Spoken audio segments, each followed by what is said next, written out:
बहुत समय पहले की बात है। एक बूढ़ी अम्मा थी, बिल्कुल अकेली। उसका अपना कोई न था। घर का कामकाज उसे खुद की करना पड़ता था। सुबह उठकर कुएं से पानी लाना, खाना बनाना आदि। उसके साथ एक परेशानी थी। यह रोज सुबह उठकर जब घर में झाड़ू लगाती तब तक तो सब ठीक रहता, पर जैसे ही वह आंगन में जाती और झाड़ू लगाने के लिए झुकती, तभी आसमान आकर उसकी कमर से टकराता। अम्मा उसे घूर कर देखती तो वह थोड़ा हट जाता।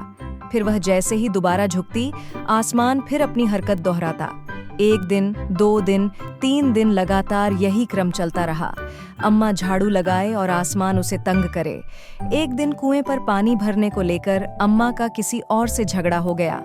अम्मा जरा गुस्से में थीं।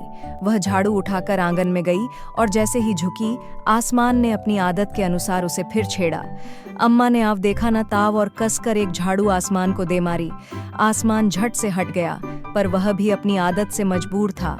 दूसरी बार फिर अम्मा के झुकते ही टक्कर मारने लगा। अम्मा ने फिर पूरी ताकत से उस पर वार किया। आसमान को शरारत सूझी। इस बार उसने झाड़ू पकड़ ली। उधर अम्मा भी झाड़ू पकड़े थीं।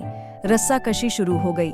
झाड़ू का ऊपर वाला हिस्सा आसमान पकड़े हुए था तो नीचे वाला अम्मा, दोनों छोड़ने को तैयार नहीं थे। अम्मा चिल्लाई, छोड़ मेरा झाड़ू, मेरे पास एक यही झाड़ू है। तब भी आसमान ने नहीं छोड़ा। बूढ़ी अम्मा कब तक रस्साकशी करती, थक गई। आसमान ने झाड़ू खींचना नहीं छोड़ा।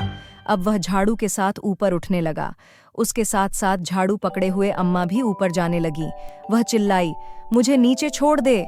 आसमान ने कहा, अम्मा अब मैं तुम्हें नहीं छोड़ूंगा, ले चलूंगा ऊपर, वहां झाड़ू लगाना। अम्मा अब झाड़ू नहीं छोड़ सकती थी, क्योंकि वह बहुत ऊपर पहुंच चुकी थी। तभी उसे वहां चांद दिख गया। झट अम्मा ने पैर बढ़ाया और चांद पर चढ़ गई, पर झाड़ू नहीं छोड़ी।